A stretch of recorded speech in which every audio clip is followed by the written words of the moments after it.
I have you now. They want to mess with my droid. They're going to pay for it. This is the way. You may fire when ready. Blow that piece of junk out of the sky! The way you're fighting, you wouldn't have lasted long. Hello there. The ability to speak does not make you intelligent. Tomorrow is May the 4th, and you know what that means. We are getting brand new Star Wars content. We are going to get The Young Jedi Adventures, and we are also getting Visions Season 2 releasing this Thursday. So we're going to take an opportunity to look back with this podcast and talk about Visions Season 1. Neither of us are huge anime guys. We've seen a couple animes, but we're not super steeped in that form of media. But we loved Visions Season 1 because of the stories that they had the opportunity to tell, because of the influence of all the different art styles, all the different studios. You know, these stories are not canon, so they get to play around with the narratives a lot more, and the short form of them just makes them really palatable and really appealing. When you put all the Visions episodes together, it's just like, you know, a Star Wars movie release. It's nearly the same length. And so we are super excited to rank our Visions Season 1 episodes, let you guys know the ones we liked the best, let you know the ones that we might not have liked as much, but that we still liked, because there's really not very many stinkers among the Visions Season 1 group, and so we're super excited to jump in. In addition to that, we have a How the Force Works question that you are not going to want to miss. We've also got some huge announcements and bonus content that we want to talk about at the end of the show, so be sure to stick around for that. But without further ado, the Ninth Jedi himself, Colin Archer. Hey, Carter, man, the Visions Season 2 looks so good, doesn't it? I'm so pumped for this. It seems like they took what they learned from Season 1 and built upon how good some of the good stuff and even some of the bad stuff, or bad. Was it bad, any of it, really? Just not as good as some of the others. How about Sure, that? yeah, exactly. It's when you're stacking them all right beside each other. They're, you can measure their quality. We can rank them like we are, but that doesn't mean that any of them were bad, exactly like you said. Because we have a rank list. We've done one ranking episode before. We sat down and ranked all of the Star Wars content that had currently been out when we did that episode. And so this is our next ranking episode. This is the same kind of system that we're going to do. You made your list, I made my list, then we took the average and got an aggregate list, and we're going to talk about all three of them and all three of the lists. And I just want to reiterate, I'm so excited tomorrow to see this Vision Season 2. We haven't had TV in a couple of weeks now. I'm suffering from withdrawals here, man. Right. Well, Vision Season 2, it looks phenomenal, and they're branching out to more studios outside of Japan. They're doing studios all over the world, new art styles beyond anime. We're getting claymation. We're getting all kinds. And, it looks like from the trailer, we're going to have a wide range of genres, just like we did in Season 1 of Visions. Looks like that we're going to get comedy. Looks like we're going to get action. There's a lot of new and exciting options for us as far as content is concerned. So it's going to be really, really fun to dive into that. So fun. So what's at the bottom of the list? We're starting at the bottom, working our way up, right? Yes. So starting at the bottom and moving our way up from there, we've got a Visions episode that was, it was received well by some. It was not received well by others. I have to say, I ranked it the lowest. You ranked it the second lowest. And so aggregate, it ranked the lowest on our list. It was The Twins, an episode set during or right after the sequel trilogy with the First Order, a pair of dark side Force users where differently one of them turns to the light. And so, Colin, what was kind of your knee-jerk reaction about the Twins episode? It's just strange. Anime's kind of foreign to me, and so some of the a lot of my issues has to do with pacing, and then one of the very first shots is these Star Destroyers that are connected at the hip, if you will, and with a super cannon in the middle. It's just strange. It's like sitting down and eating a meal that I've never had before. I got to take it in slowly, and at the end of the day, this one just didn't sit well with me. Yeah, no, I understand. I talked about at the top, that these are not canon. But I think one of the things that brought this one to me being a little less excited was that it suspended reality a little bit too much for me. When Visions Season 1 first came out, for a couple days, we didn't really have a, is this canon, is this not canon indication. And so without that indication, I was a little concerned with the way the Twins episode, had them fighting in space, had the way their lightsabers looked, the way their power looked, the way they were emulating the Force. It all felt really anime. It all felt really Dragon Ball Z. And I think that might be why it doesn't land as much for me, is because this one may be the most anime of the episodes of Visions. Yeah, and since you brought up Dragon Ball Z and compared to that a little bit, I love Dragon Ball Z. If I watch any anime, that's on the top of the list. And Avatar is really good. I don't know if you've seen that. But, if this tries to emulate that, it falls short of it just a tad. Because for whatever reason, Dragon Ball Z grips me and I'm enthralled by the story. This one's just like exactly like you said. I'm like, I don't know about that. Right. If we have any anime fans listening to this podcast, they're definitely going to probably be dropping in the comments. They're going to be like, Avatar is not anime. I totally think it not? I've heard people argue. They say because it was made in the United States, it can't be anime.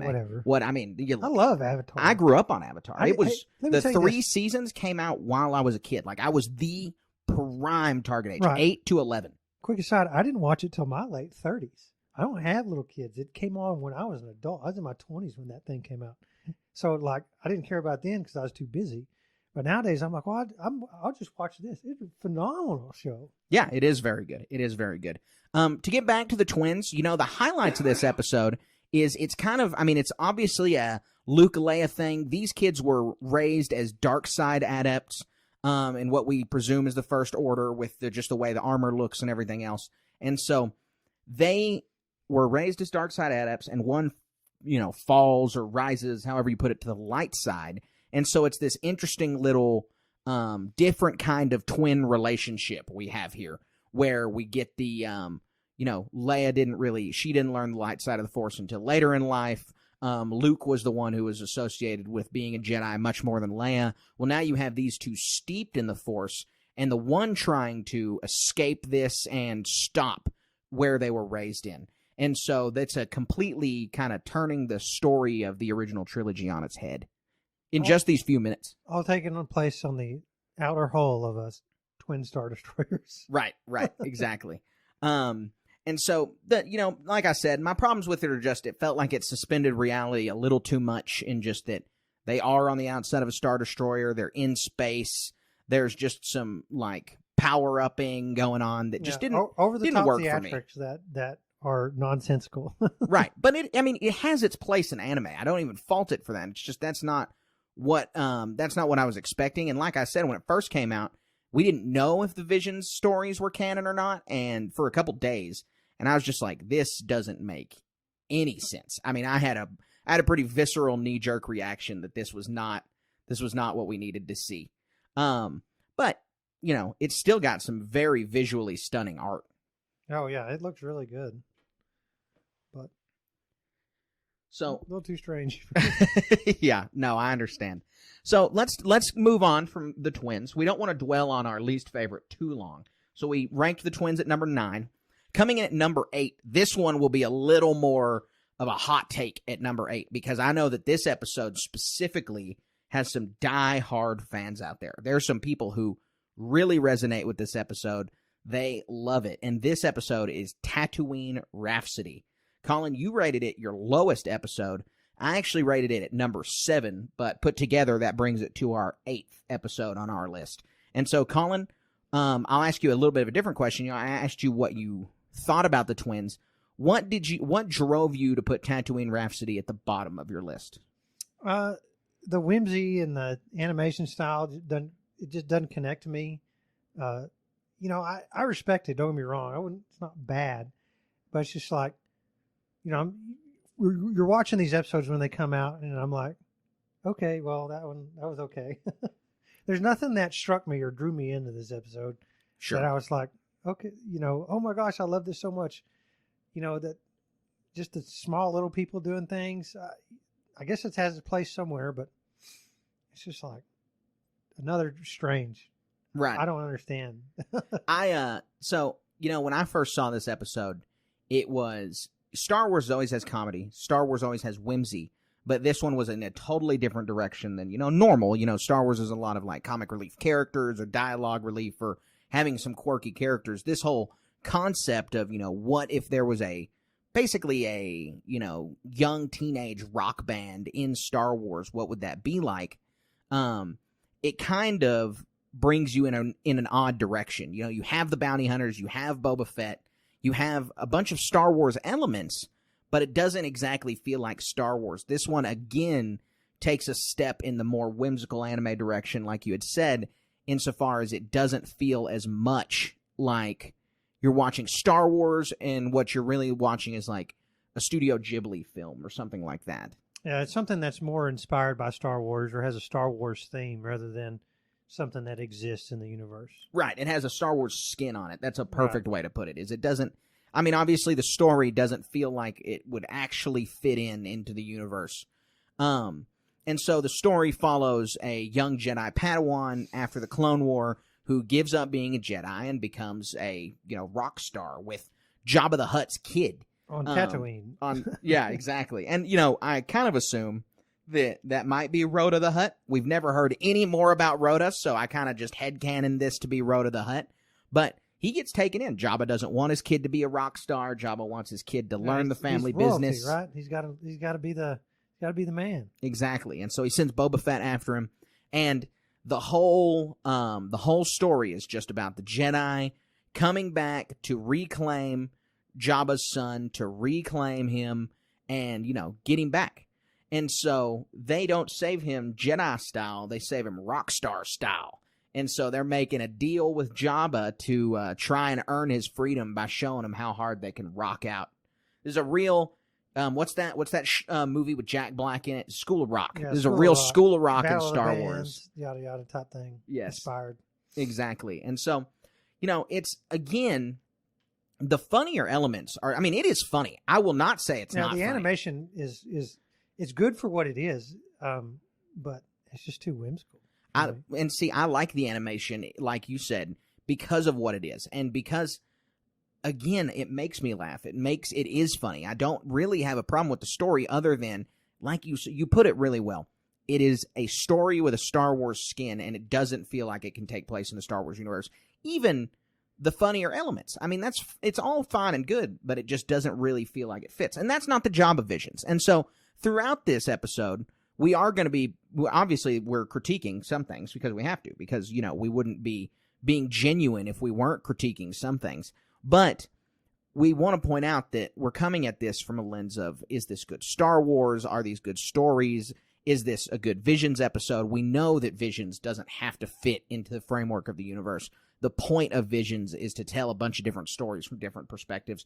And so, the way we feel about this episode, just because this is our opinion, doesn't mean that this can't be someone's favorite. Because I know there's a bunch of people out there who love this episode. And if you're one of those people, tweet at us. Let us know what you love about Tatooine Rhapsody. I think, we got the Bith as the Cantina Band. Right. We've got Max Rebo and all his crew.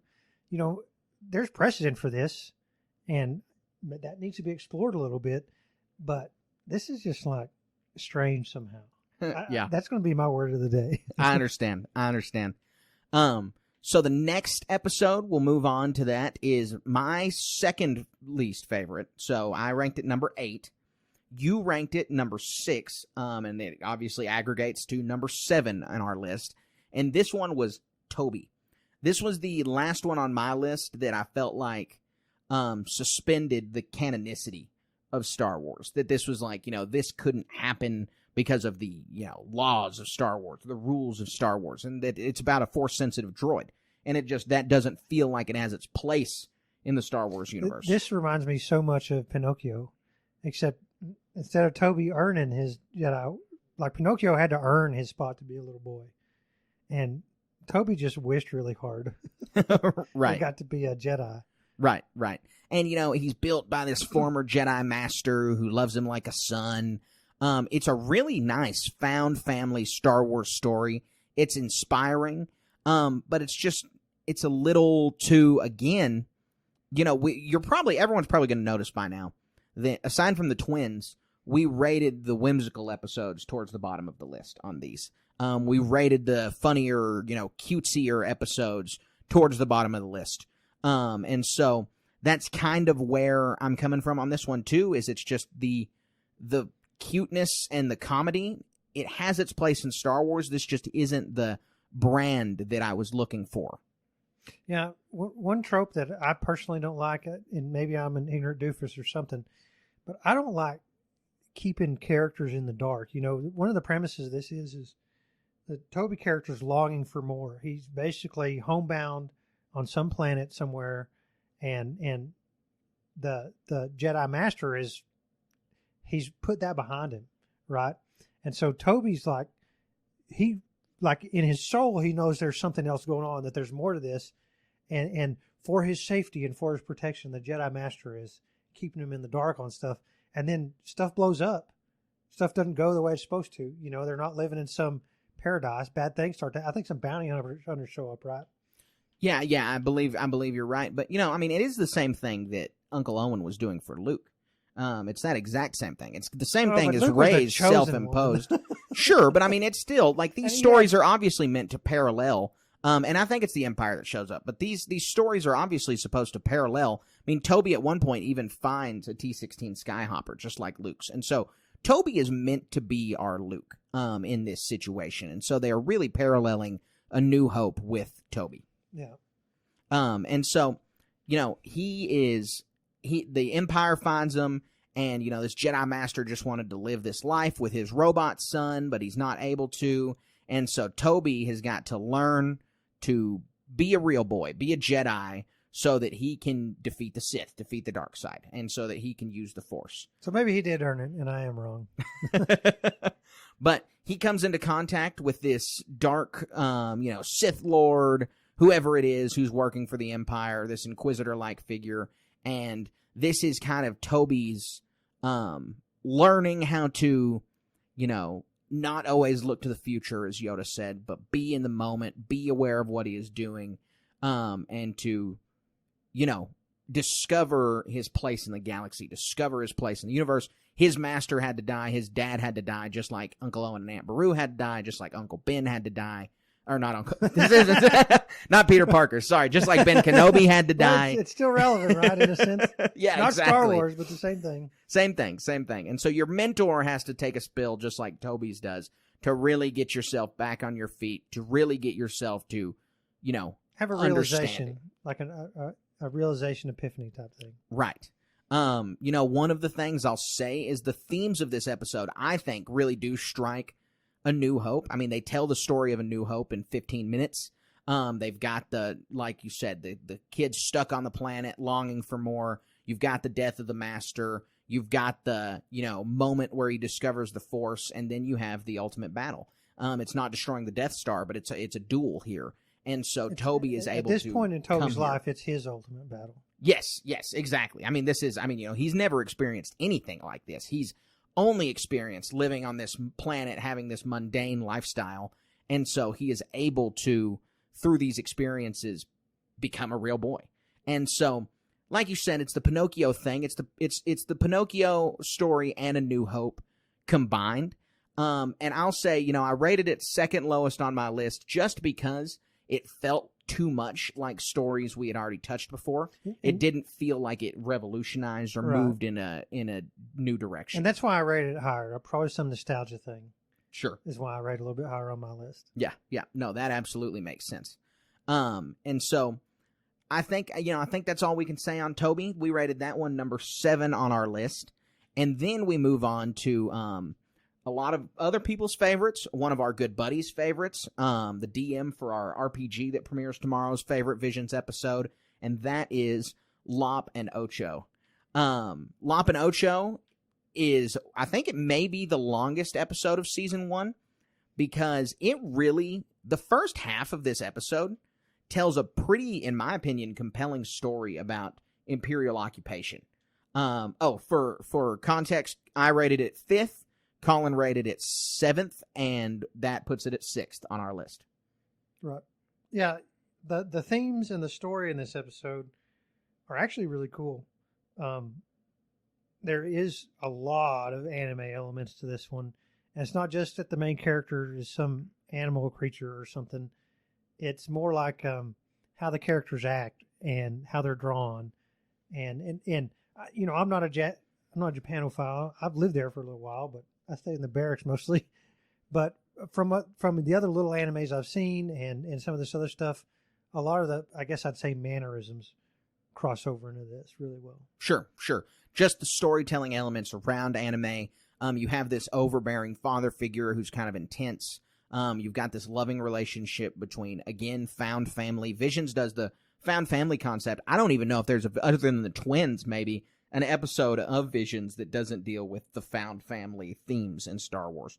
And so here we have the two children who are around the same age grow accustomed to become family and become near and dear to each other in the days before the Empire. And like I said, that this episode kind of shows the long deterioration of the galaxy under the Imperial thumb. And one of the themes that they talk about that I really like in this episode is, splitting a family down the middle on their basically political beliefs. Yeah, political beliefs on or ideological grounds. Yeah. The dad wants the world to stay independent, can see that the Empire is evil and is overreaching. The daughter also cares for the planet, but she's saying that without the Empire, there's no way that the planet can grow. And so, yeah, it's like access to the wider galaxy somehow. Exactly. And I mean, this parallel exists in the real world all the time. Right. In any civil war that any country has ever had, brothers against brothers, cousins against cousins, neighbors against neighbors. It's the same thing here. Father against daughter. And it's really important for us to be able to see this loving daughter's kind of descent into becoming a part of the Imperial machine, becoming a part of the Imperial cog, and the dad hoping that she was the one that was going to take over the whole family legacy, and it ending up being the adopted child, the found family daughter. Right.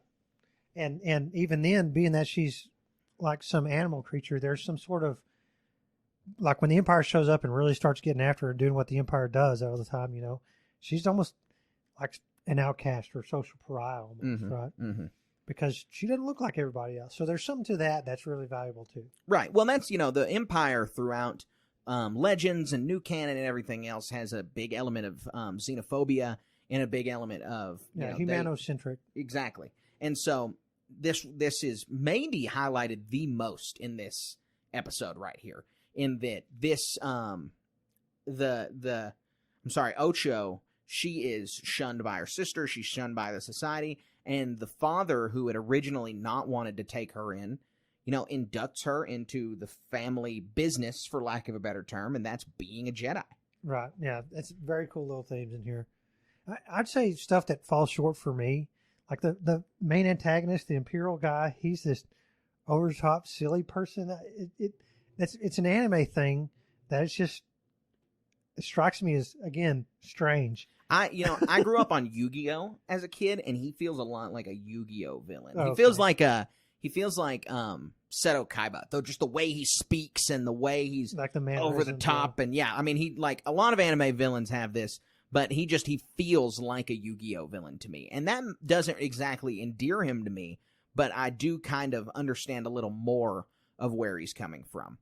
So, then the father, he gives the lightsaber to Ocho because he goes off to face his daughter, to try and protect their planet from the Empire, because his daughter has become the Empire. She's dressed as an ISB agent in their fight scenes. Her depiction totally changes, and probably, I guess, a lot of other stuff to go with it. Yeah, I think you're right. And so we see the father, pretty much he gets thumped, get thumped by his daughter. And so Ocho comes in, and the sister just loses it, because she sees Lop just loses it, because she sees that her sister has been given the lightsaber that was supposed to be hers. Yeah, it's this is a good fight, and the whole little sequence here of what's the bunny? I get them confused. The rabbit is Lop, and I've been saying it wrong. Oh, okay. But the rabbit is Lop, and that was Okay. I realized that after I said it the last time. When I said the word Lop, I was like, that sounds like a rabbit name. Yeah. I should probably make sure. And yeah, it's the rabbit is Lop, the daughter is Ocho. But all of the sequence with Lop confronting everybody and how they go about it and gets to where she's going, everything about it is masterful, if you ask me. And this is what brings this episode higher on the list for me above the others, is that the fights are cool, the animation is cool, and just the story overall is really phenomenal. Like, again, Lop has Jedi powers, right? And that's fine, but she's coming into him. She's just learning this stuff, and she's able to still be effective, but she's not overpowered or something like that. Right. This episode also has the Japanese-inspired lightsaber. It doesn't have a traditional lightsaber blade. Some of them do, some of them don't. This one has the more like scimitar katana look, and it looks really cool. The costuming for Lop, she looks like Lola Bunny. I don't think that was by mistake. And then they really set this one up with a cliffhanger. I mean, this is one of the couple Visions episodes that ends on a cliffhanger that had a bunch of people, including us, speculating that Vision Season 2 might have some continuation stories. It doesn't, from what we can tell. We don't know for sure, but from what we can tell, there are no continuation stories here. And so it was interesting that it left on a cliffhanger, because now your imagination can just continue to wander with this story. Yeah, one thing I want to note is the Ocho character, when she leaves in what looks like an Imperial Raider, which is a ship that was created for the X-Wing tabletop game. That was created for X-Wing? I wasn't aware of that. Yeah. I didn't know it was created for and that so game. It makes an appearance. It's been in a video game. It's in Battlefront 2. Battlefront it's the 2. Ship that they use. And in this one right here, it might have been in a couple other things, but it's really cool. Yeah, it's been featured now. I just had no idea that they had invented it for that. That's interesting. So, we'll move on now to our next episode. This one is The Village Bride. Colin, you rated this one a 5. I rated this one at 6, and so it landed at 5 on our list. The Village Bride is an exception to the rest of the Visions episodes because it's the only Visions episode that takes place during the Clone Wars time period. And I thought that was already an interesting choice. I know that they gave these studios super free reign on where they wanted to tell their stories, and we get plenty of pre-Republic stories, and we get plenty of during the original trilogies, the brunt of the stories. But this one is the only one that takes place during the Clone Wars. Yeah. This one was really hard for me to watch because this one is one of the ones that has one of the most anime-centric themes to it, in a sense of nothing happens in this. The story is extremely long, and there's a bunch of really long, drawn-out scenes, and the only cool thing that happens is at the very end. And it's a very small fight. Yeah. It's a lot of character building, a lot of build-up. You've got these two... A lot of dialogue. Adventurers, essentially, and they see that these villagers are having a ceremony, they're having a wedding. These explorers/adventurers watch kind of the bride and the man carrying the bride use the Force, and they're in tune with the Force, and the adventurers are aware that they are using the Force. And so there's a reason that they're here. The adventurers are clearly Master and Padawan. I mean, one of them has a Padawan braid. Also, to note, I really like the guy's helmet and the way it works, the way it comes on and off his face with the robot arm, I thought was really cool. Yeah. But this planet is in peril because of the Clone War and because they are being extorted by some gangsters who are taking advantage of the galaxy being in turmoil. And so you have these two Jedi here to kind of witness what's going on, kind of witness what's happening. And you learn about halfway through the episode that this daughter is, being given away towards to the Raiders for collateral. So they'll continue. Exactly. So they'll continue to be able to extort these villagers. Yeah. It's hard for me to talk about this one. That's almost the whole story, right? There's a confrontation at the end, but it's like, this one left me so unsatisfied. And I rank it where I do because it's still not a bad story. And compared to some of the other ones, the themes in here are more respectable. Well, you know? ranked it higher than me. I mean, you put it Well, higher than but me there's on the stuff that list. had to be lower in my case. I think that you're selling this episode kind of short because there are really good and important dialogues between the master and the apprentice about a Jedi's role in these situations, a Jedi's role in, it's kind of like the Star Trek Prime Directive in that how do the Jedi get involved? If they get involved, is it only going to make things worse for these people? Do these people have to stand up and fight on their own? And then you have the internal struggle here in the village of those who want to take up arms and fight and those who just want to, lay down and make sure to protect their group by submitting to the raiders. The bride is the one who wants to do that, and her sister, Saku, is the one who doesn't want to do that, who won't stand by. She blames the grandfather, and she blames her sister, and she wants to stick it to the raiders. And this is also a classic trope that we see in Star Wars. This kind of, we need to fight or we can't fight, there's no point. I mean, they have those kind of arguments all the time. I mean, this is the central struggle of Cassian Andor's character through the whole first season of Andor. Yeah, and then like the Nabooians, right, at the first of Phantom Menace, they're like, we should just surrender. Right. And so you have that important dynamic, and then you have the important dynamic of the Jedi in how involved do they need to be in this, and how much do they need to get involved? What's their place here? Because that is a huge struggle that the Jedi deal with most of the time. Right.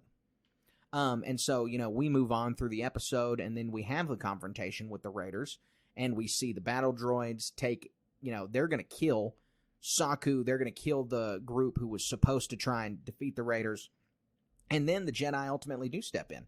The Padawan steps in, basically against her master's wishes, and then they get into a fight, and then her master begins to rain down fire from above using a blaster. We don't really see much of much lightsaber use from him or anything, but we finally see the Padawan, who's no longer a Padawan anymore. Do the Raiders have a YT-2400? Do the Raiders have a YT-2400? No. It does look like a YT. It looks like some kind of Corellian ship, but it's not a 2400 specifically. But as soon as the battle droids crumple down, the Raiders are totally out of it. The Raiders are totally terrified. Their last resort is to hold the bride hostage. But we do get this really cool, like you said, at the very end, slow fight scene where it's, blink and you'll miss it. But the new Jedi Knight, the former Padawan, is able to defeat, and this is another episode where we have a Japanese-inspired sword. She's able to defeat the Raiders in one quick strike. She's all the way across the field from him, and yet she's still able to defeat him. And I thought it was really cool. Very cool. Yeah. Very cool little scene. She's got magic shoes that make her go fast. Right. Got to be a little bit of force augmentation there, too. But it's a cool little episode. This one, I think most people gave it a little lower rating than some other people. But I still really enjoyed it. I thought it was fine. I didn't have any qualms with it. Like I said at the top of the episode, we don't really hate any of these episodes. There's just some that are, better than others. I will say, though, beyond our ranking of The Village Bride, we're about to get into number 4. This is where we really start to have pretty much love for these episodes. Yeah, and this it is where we elevates start really fast to really, really get to. These are some awesome stories. I would say any of these stories I would be willing to see a continuation of. And all 4 of these stories are open-ended. And so I think that there totally could be some continuation there. This one is number 4 on our list. I rated it number 4. Colin also rated it number 4. So it's number 4 on our list. And that is Akakiri. And Akakiri had maybe the funkiest art style. And the least able to tell where on the timeline this one would be placed if it were canon, because you cannot really get a feel of where this takes place, because there's Sith running around, people know there are Sith running around, and then there's a B-Wing that crashes. It's just like, where in the world could this have taken place? But like we said, we've got the B-Wing crash here. And then we kind of cut to a Jedi just fighting. Yeah, I mean, he's fighting these Raider-type people. When I was watching this, and somebody whips out a Jedi, unless you're somebody like a Boba Fett level threat to these guys, why would you oppose the Jedi? They ignite their lightsaber and just like, have a good day, man. Right. That's what I would do. So we learn the Jedi's name is Tsubaki. And then we learn that Misa is the princess character in this. They have like a pre-existing relationship, almost an Obi-Wan and Satine kind of thing. And Tsubaki says that this is, they learned that this village, this city, this planet, whatever, has been taken over by a Sith Lord. And so, again, B-Wing, but also known Sith Lord is walking around. You're kind of like, where in the world could this be placed in the timeline? Yeah. But it doesn't really matter because of how exciting the episode gets. The two side characters, they're guides who are just in it for the money. I mean, they're pretty cool. I really don't have they're much hilarious. to dislike for these guys. They are the good kind of comedy in Star Wars in that they've got some odd characteristics about them. We see a lot of different like climates, and we get this kind of travel montage through their journey. We see all different kinds of villages and people and everything else. It's really neat. The guys who are all in it for the money say we can't make it through this pass, but we have to. And so then they learn, oh man, they lost Tsubaki on the pass. They lost the Jedi on the pass. They have no idea where he is. And so that's kind of the issue. The Jedi's been having visions the whole time. Tsubaki has. So he's like plagued with something bad going to happen. He says later that he sees somebody dying over and over. Right. And it's the other travel companion who is lost on the mountains, but he is returned by Tsubaki.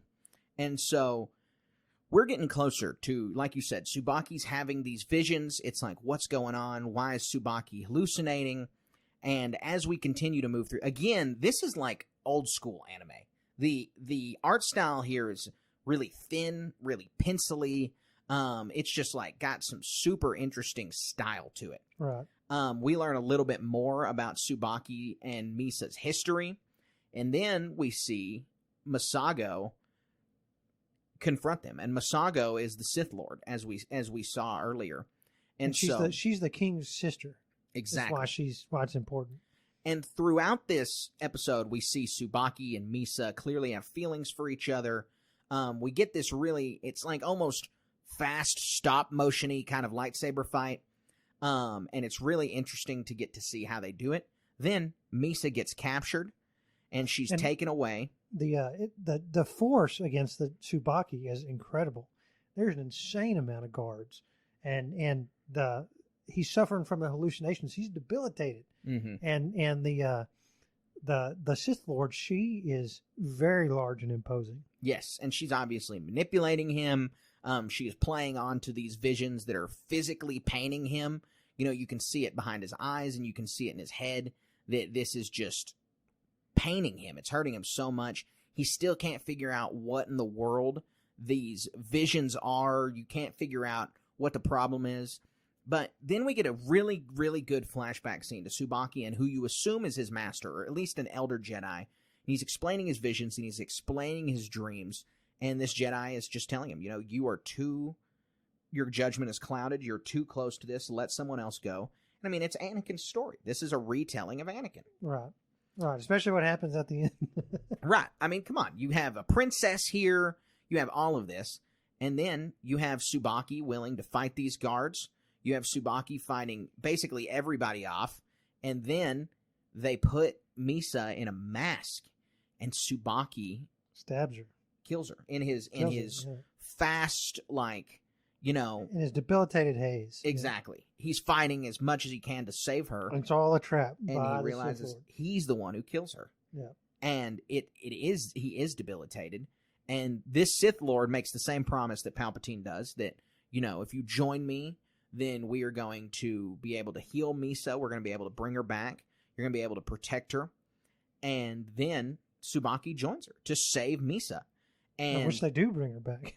Exactly. And so this... and it's through express dark side powers. Yes. Which is antipodal to the light side healing stuff. Right. And so this is...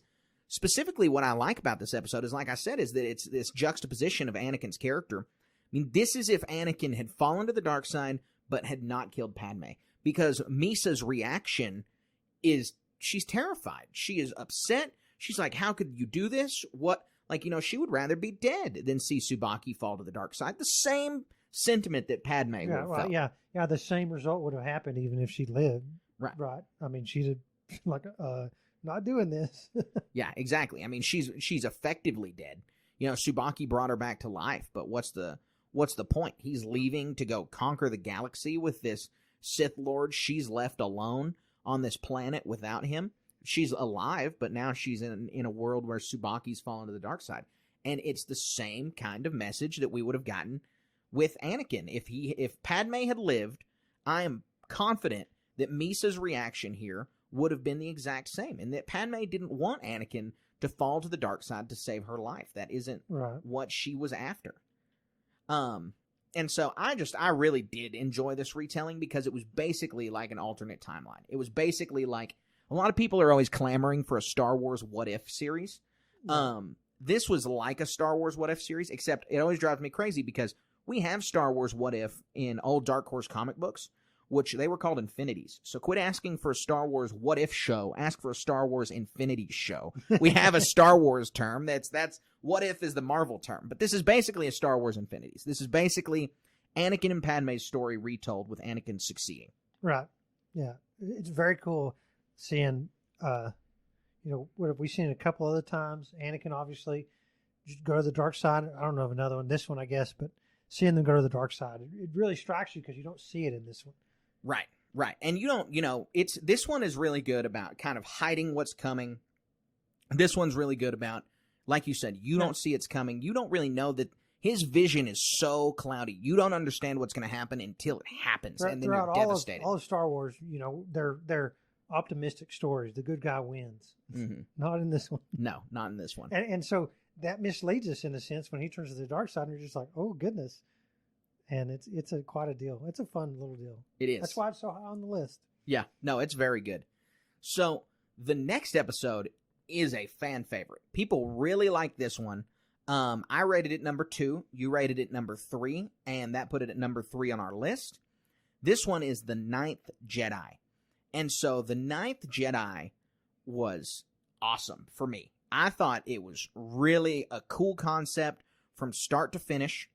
We know where this takes place. This takes place after the sequel trilogy, and it's basically got 9 Force users who come and are invited to this space temple to help restore the Jedi Order. They're all there to claim lightsabers, and they're all there to become Jedi. They're all there to,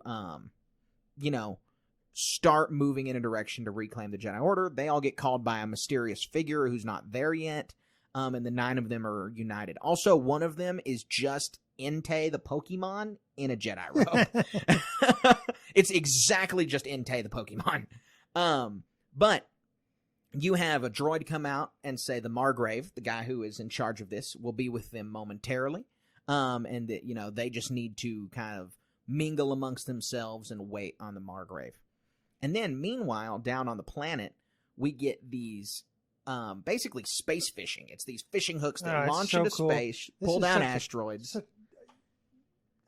I'm stuttering. This is something that scientists and engineers have wanted to develop for a long time, because asteroids and stuff like that is big business in real life. Where it's supposedly hundreds of billions of dollars. And one way to actually capture an asteroid or some interstellar object or intrastellar object would be to make it crash and then to safely capture it exactly as depicted. I think it's beyond our capabilities today, but you can do whatever you want in a cartoon, and see it happen is phenomenal. Yeah, it's a neat, like you said, sci-fi concept, real world concept. I mean, it's cool. And then so we see the person harvesting these asteroids is a lightsaber maker. On the surface of the planet, he is making lightsabers, and this concept I thought was really cool. I am on the lookout in Visions Season 2 for a concept like this. Something I had never considered, but that was just so cool and unique and felt like Star Wars, in that this lightsaber smith develops lightsabers that change color based on the person's connection to the Force. So, kyber crystals, they change color based on the connection to that, or they are a certain color they call out to people based on the Force. In this one, it's the kyber crystal changes based on the wielder, and I thought that was awesome. through his abilities and talent, he's able to do something to these crystals that give them that property. It's a really fantastic concept. And not only color, but they're changing length at will of the users. Yes, yes. I mean, not extreme. They're not reaching across rooms or anything, but they're doing some really cool things. Right. So some raiders take a visit to steal these lightsabers. The father sends his daughter to take the lightsabers up to the station.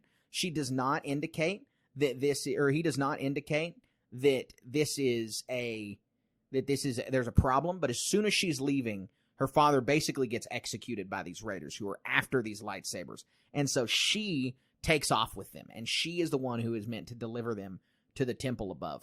And then we cut back to the 9 Jedi, and they see that that there is a lightsaber that was constructed, that the Margrave took it, and that it is on the temple, Space station, the space station temple, but that the other ones aren't there yet. So the 9 Jedi there don't have their lightsaber yet. The people pursuing the daughter can tell that the Force is strong with her. She's wielding the lightsaber, reflecting trying to stop every them bolt that comes near her while really she's cool. driving a speeder, and it is really cool. And then I really like this. I really like this scene and concept. It's hilarious. This was really anime, and it was a really cool vibe. Is these pilot droids she gets to? They're like sipping oil tea. Nepenthe, basically. We didn't know that then. And so he's being unwilling to take her, and she's just like, Yeah, "You've we're got on to take break. me." We're on break. We're not doing anything. All the other droids are asleep. And so it's neat. It's just like a little cool, funny thing. But we get back and we cut back to the droid on the ship, speaking again with the 9 Force users who were there. And they're waiting for what's going on the planet. And finally, the ship arrives with the droid and the daughter. She brings her lightsabers with her. She gives them out to all of the Jedi, and they take them. And this is where it gets super cool, because we know that the concept of these lightsabers is that they change color based on who's wielding them. And then we learn that all of the Force users, except for the first one that we follow there, are all Sith, and all of the lightsabers ignite red at once. Yeah. And they do it in such a cool way. This is such a cool concept. The twist, it doesn't have, I'm sure it has better music, but in my head, I'm thinking the whole dun dun dun type thing. Right. And then we have, the Margrave comes out, and he was in the droid the whole time. And that's another twist for us. And we're like, why has he been here the whole time? Well, then the Sith want to kill him, because they say, we're going to put we're going to kill you and your attempts to bring the Jedi Order back. But the Margrave is exceptionally powerful with the Force. He's able to take a lightsaber, and it shows us that the Margrave is clearly a Jedi, because it turns green as soon as he grabs it. And he just starts to body these Sith. And in an anime way, too, the first guy, he just cuts in half, and he slides apart. Mm-hmm. This is what, this kind of stuff is what makes, they don't do this. They don't cut people to pieces in Star Wars, in a sense. I'm sure it happens all the time in the universe, though. But in this one, it happens, I guess, a bunch. Yes, I guess it does. And so we have the Jedi who had shown up originally, and then we have the young daughter. She engages them in a battle, and she is doing super well against them. The concepts here are so cool. She picks up the lightsaber, and it has no color, which shows her attunement of the Force is not all the way there. But then, as she progresses in these fights, it changes green. Yes, it is such a cool concept. It is awesome. And so, then we see the Margrave gets into a fight with a more powerful Force user using red Force lightning. And the Margrave's starting to get injured. He's starting to get attacked. And he's still using his Force power because the daughter jumps in and saves him. He begins to kill yet another Sith. In a very brutal way. And then we see just another really cool twist in that the Entei character was pretending to be a dark side user. He actually has a purple lightsaber, which in Legends continuity would represent that, you are between the light and the dark side. You kind of touch the dark side, but you're still a light side user. Well, they call him Honin or Homan, and the guy who I'll keep calling Entei, he was in on it with the Margrave. And so now we've got 4 people there to be a Jedi, and we have the rest of the Sith who have been defeated. Yeah. And it's a phenomenal fight. I mean, brutal deaths, lots of risk involved, really cool lightsaber sequences. It almost doesn't get much better than this. Right. There's symbolism throughout the episode. Even the space station itself at the very end, you see they turn the camera 180 degrees, and the space station was a lightsaber the whole time. I mean, it's just like, this episode takes a concept, the Jedi's lightsaber, and just does what if on it. It just continues to build on the concept of the Jedi Order, the importance of the lightsaber to the Order, and it is a really, really neat concept. And it's such a fun episode. I can't really say more good things about this episode because it is a top episode. I mean, my top 3, this one landed number 2 for me. It landed number 3 for you. My top 3 are all just so neck and neck close together. Right. For me personally, the next 2 I rated a tie. I couldn't pick between the 2. Right. And so the one that ended up being number 2, because I ranked it number 3, and you had it at number 1 on your list, so it ended up number 2 for us, this is maybe the least anime-y of them, because it's kind of like pencil art, and it's like stop motion and slow, and I just don't really know how to describe it, but it's The Duel, which is such a fan favorite. It was even given its own spinoff. It was even given a novel, book, right? Yeah. Exactly, called Ronin. And it's about the character in this one because of how popular it was. And it starts out, this is the first episode of Vision Season 1, and so it starts really, really strong. It gives us some really cool themes right out the gate because we have this Force user, clearly a Force user, the Ronin, who is, meant to protect this village, meant to protect this town, feels he's compelled to do that. And that's exactly, you're right. You have the classic Jedi story, and you're like, oh, yeah, this guy's going to protect this village. He's walking around with an astromech. Yeah. There aren't any Imperial characters walking around with an astromech. It's something we only see from light side users. Right.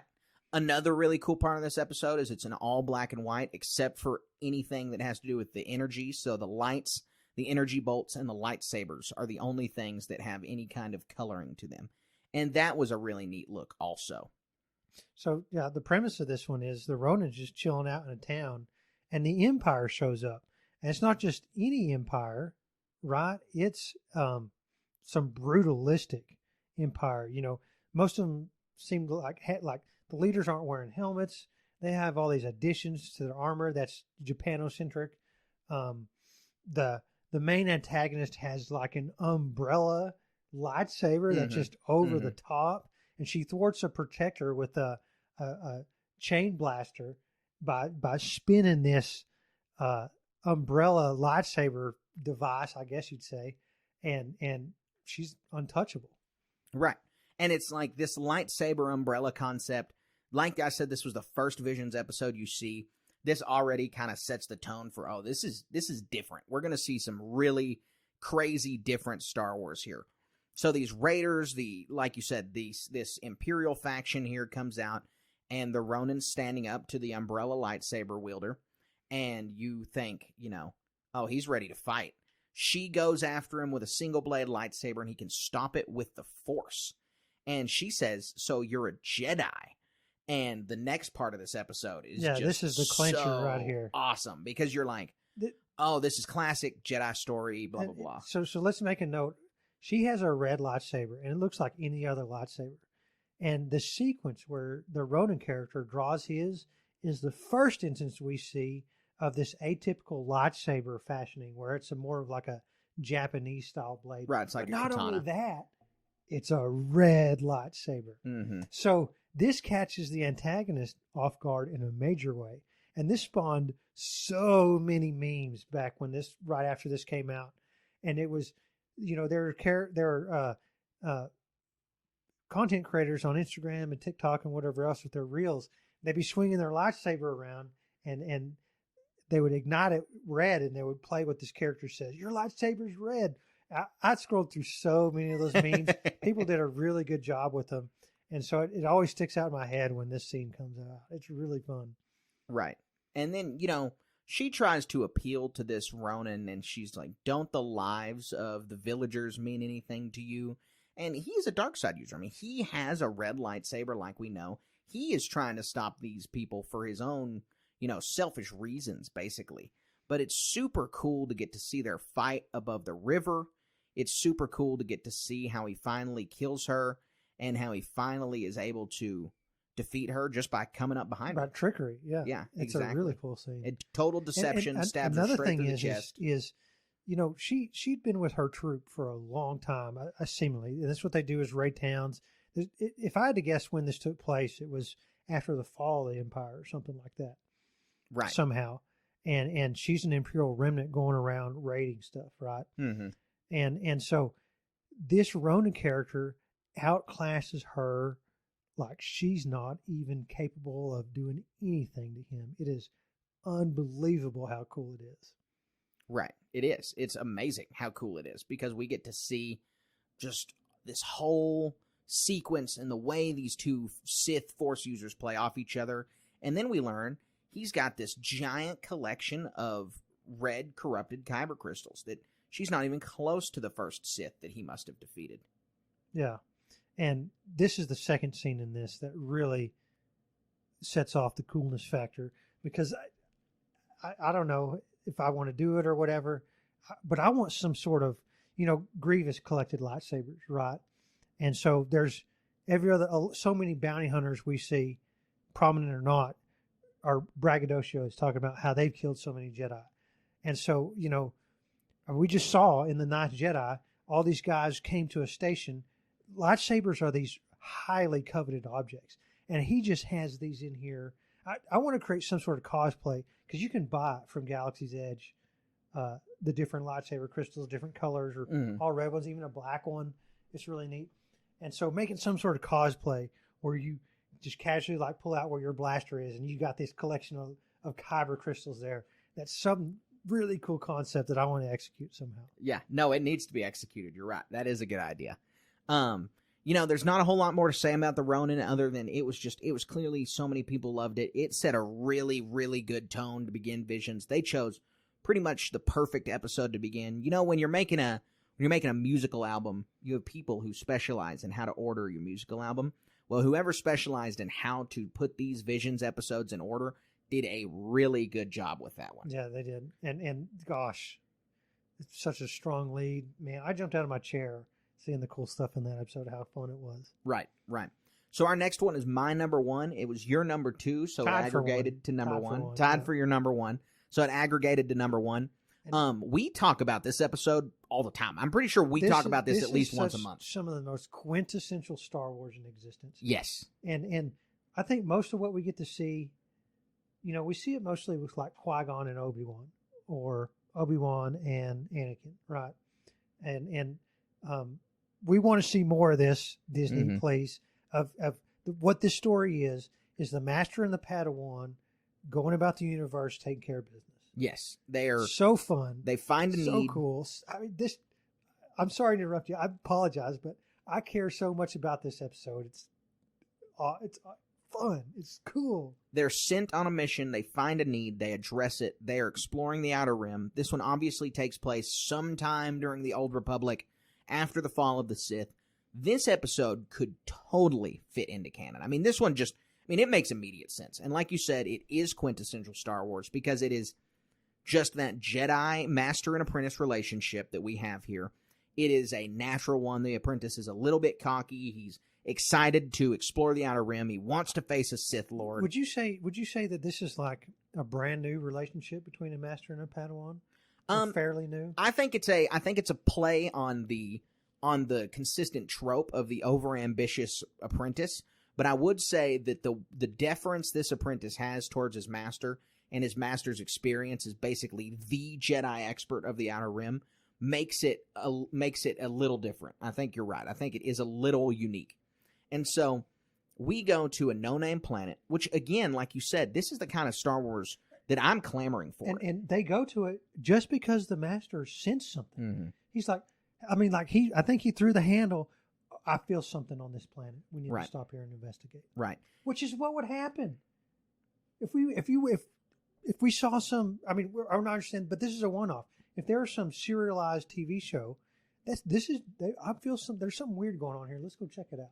Right. Yeah. No, I think you're right, and that's why this kind of adventure set during this time period makes so much sense because it is the responsibility of the Order to bring law to the galaxy. The Outer Rim is still a wild frontier. There are still plenty of places to be discovered. The Japanese aesthetic of this planet and of this village and of these characters fits super well here. The art looks amazing. I mean, it may be my favorite art of any episode, but they're dressed in normal Jedi robes. Like you said, they look like Anakin and Obi-Wan. They fit a point where the Jedi are doing their peacekeeping job. They are not on the ropes. The Empire doesn't exist. There's not 1,000 Sith running around. This is just Jedi at their peak doing Jedi business. And it's something that we get lip service a lot of in Star Wars, or something we hear about a lot in Star Wars. You know, we get the same concept in the 2 Dooku Tales of the Jedi episodes before the final one. He and Qui-Gon on that adventure. Right. And then he and Mace Windu to Raxus Segundus.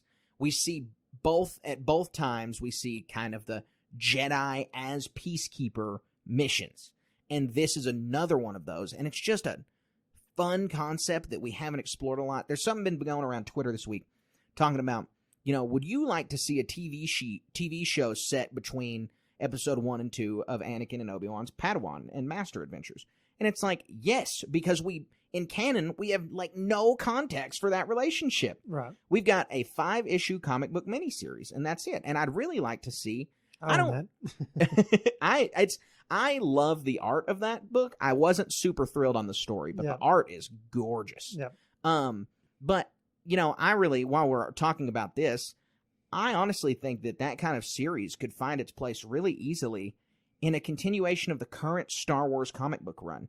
You know, right now, the self-titled Star Wars comic book run in 2015, it ran until 2019, and it filled the gap between A New Hope and The Empire Strikes Back. It's now been running since 2020, and it's filling the gap between ESB and Return of the Jedi.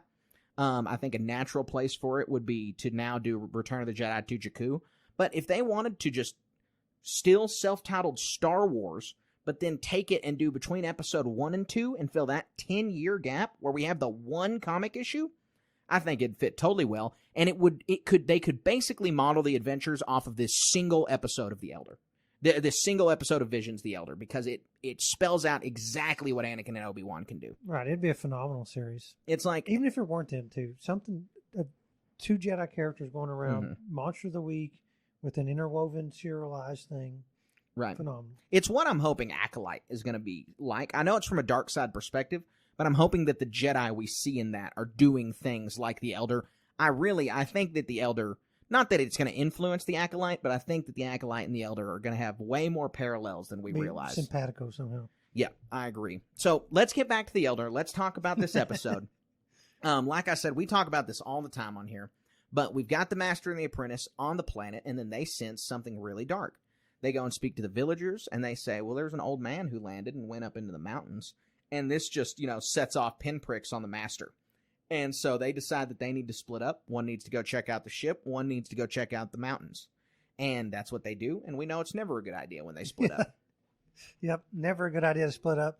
But these 2 guys, they're just so humble. They don't come in, they're so powerful and so capable. They don't act like they own the place. They just show up and we're like, hey, what's going on, y'all? What's this place like? Right. And blending in with the culture as best they can, learning. It's a really cool deal. Mm-hmm. The Master comes upon the old man's ship, and it looks so Sith. It looks so dark side. The Master says this looks like an old Sith ship. It's just, I'm a sucker for good ship design. It is some good ship design right here. And it looks like an Imperial shuttle, but just a different Slightly enough. Different, yeah. Exactly. It's got it different enough, but it's clearly modeled after that to still feel Star Wars. You can definitely tell it sets the tone that it's set in the past. Right. And while the Master's on the comlink with Dan, the apprentice, Dan says that he sees a dead Vamga, which is this, predator species on this planet. And he says he's going to go check out that dead Vamga because it takes a lot to kill one of those things. And then he says it looks like the Vamga's been slashed clean with a lightsaber. Yeah. And so we already know exactly where this is headed. And all of a sudden, there's just this short, squat old man behind Dan. In a black robe, yellowed teeth. He reveals himself, and he's got 2 lightsabers at his hips. And he is just like, wizened and old, but clearly kind of a little demented. And they ask him, are you the Sith? And he just gives the vague, I am basically a Sith, but dark side answer of, they cared too much about killing each other, and now I'm all that's left. Yeah. And gosh, this guy, wouldn't you hate to come across him? Somebody just jumps out of the shadows pretty much and accost you, for lack of a better term. Mm-hmm. I mean, this guy, he's like, oh, I'm not a Sith, but he's obviously a dark side user. He has dual, more katana-like lightsabers, whereas our protagonists, have standard lightsabers. Right, the traditional rounded blade. He's also got like shortened little scimitar blades. His are like daggers or little knives, and obviously the Jedi just have their regular swords. Then the Sith tests out Dan just a little bit. Can tell that he's not the one who's strong in the Force. Whole time. Yeah, he does. His eyes are closed, and so he comes in and is fighting Dan. And we knew he takes care of him so easily because this guy has to be a fearsome bad guy. And then he just waits over his injured carcass and sits on a rock in the rain, waiting for the Master to show up. Yeah, and all he did, it seems like what we find out is the Sith came to this planet as a final battle, a test of his skills, seeking out a Jedi Master to see what he's capable of. Yeah, exactly. He's old. He doesn't seem to have any of that Sith ambition. He just seems like he wants to kill Jedi. And the colors and the contrast of this episode is really good because everything is still pretty muted and dark. It's not completely black and white, but there's a lot of really muted colors. And then in the fight, they mute the colors even farther in the rainstorm. And so it gets really dark. And you can only see the glows of the lightsabers. One of the coolest things is that after they ignite their lightsabers, they've animated like the steam of the rain burning off the blades. Mm-hmm. Really cool. It is really cool. The animators do an exceptional job in this episode. And so we see a super intense lightsaber fight, but the Jedi Master is able to take one of the Sith's blades and cut it in half. And this agitates the Sith really bad. He gets obviously visibly super upset. This is where he seems so deranged. Yeah, and for all we know, he's had that for probably hundreds. That might not be an exaggeration for somebody who's attuned to the dark side like this. And so it's like he chopped off one of his hands or something. Right. It's a cool concept. And then he begins to use Force lightning, and we get to see that the Master says, it says this technique, like it's ancient. Like obviously he's never encountered a Sith. They're supposed to be extinct. And so this is a clash with a dark side user. Another, Qui-Gon Jinn had the first interaction with Darth Maul. He had the first contact with a Sith in 1,000 years and lived to tell the tale. And this Jedi's the same way. And so the dark side user takes Force lightning, shoots it at the Master, and then the Padawan is able to throw his lightsaber just long enough to distract the dark side user to where the Master can disengage his lightsaber and then reignite it into his chest. This is one of the things that I think some fans have asked for a long time. Why don't they ever do this? And just disengage it, re-engage it, and hit him. Well, here you go. If you want to see that, it happens right here. You got it right here. And so we see it's super cool. This Sith is killed. He blows up his ship, though. And this is kind of like, again, this is why the story could totally fit in the Old Republic. This guy could have been in some of the Sith lineage of the Rule of Two, and he could have just gotten killed. His apprentice could still be out there. The cool thing about this is, the Jedi, when they die, they disappear. The Sith, when they die, they just get buried because they don't become one with the Force. But this guy, for some reason, crumbles into rock and stone. Exactly. And it's cool. Super neat. It's just all of the themes of this episode are super fun. And then the subsequent scene, the light's back, the color's back. You've got this like nighttime bluish sky in the background. It's just the way that the animators played with colors in this episode was really, really neat. Yeah, yep.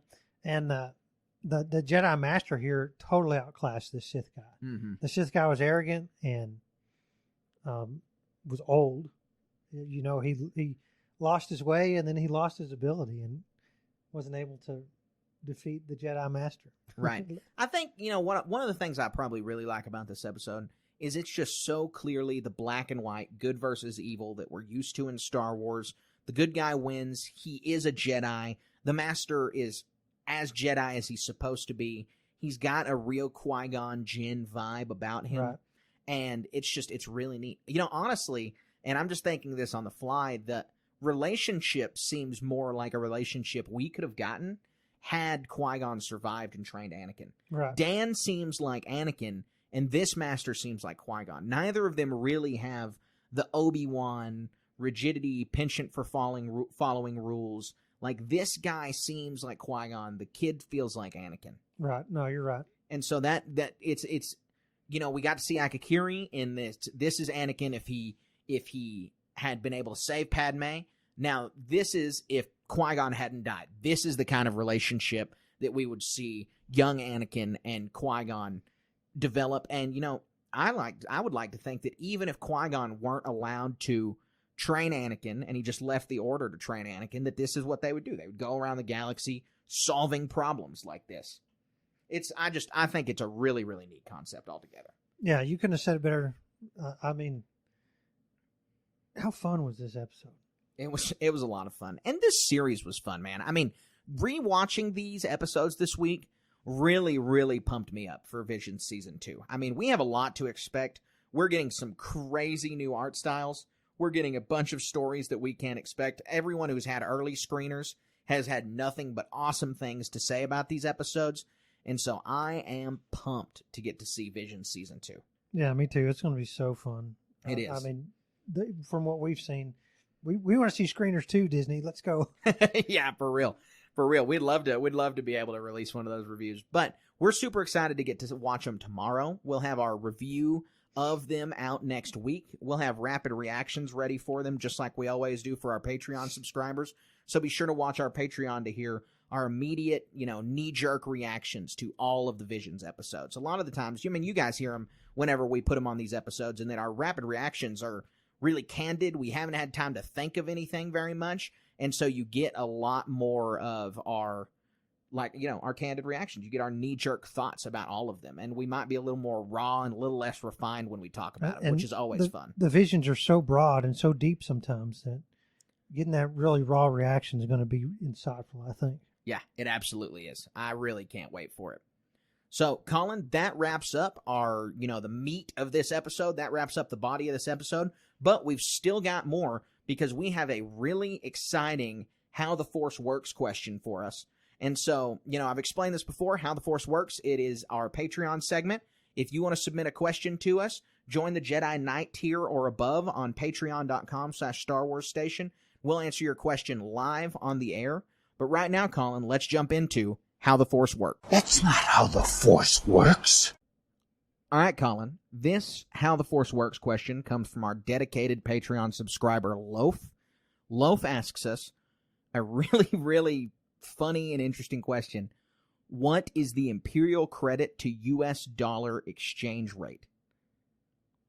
Exchange rate? So, like, if I had a bunch of money and I wanted Imperial credits, how many credits would I get back if I gave him my dollars? Right, exactly. I mean, you're taking your family vacation to, Geonosis, and you need to get to the cash terminal. That's where I go? Yeah, that's where you go.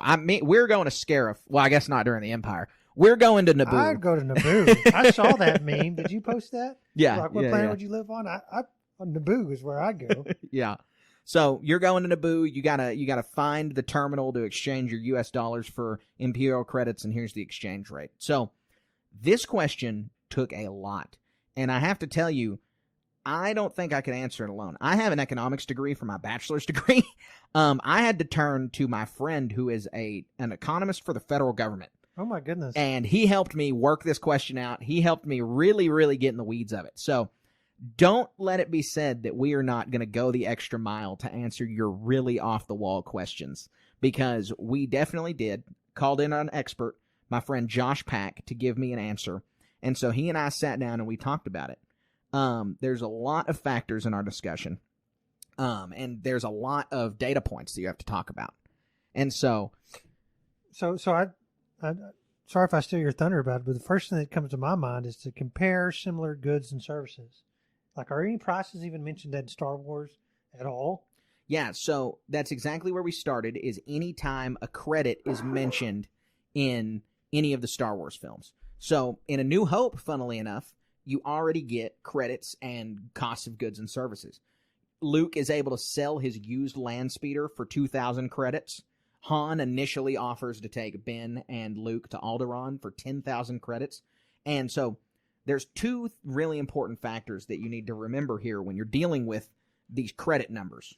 You have to think about the conversion between rich and poor planets, because obviously in the real world, even if you use the U.S. dollar. Yeah, it's like a cost of living comparison. It's cheaper to live in a rural area compared to Coruscant. Exactly. And the other one is you have to think about Republic credits versus Imperial credits, because there has to be a level of inflation between the Republic and the Empire, because there are all these Clone Wars episodes about raising interest rates in the banking clan. There are all these Clone Wars episodes about setting the banking clan's lines of credit for the Republic.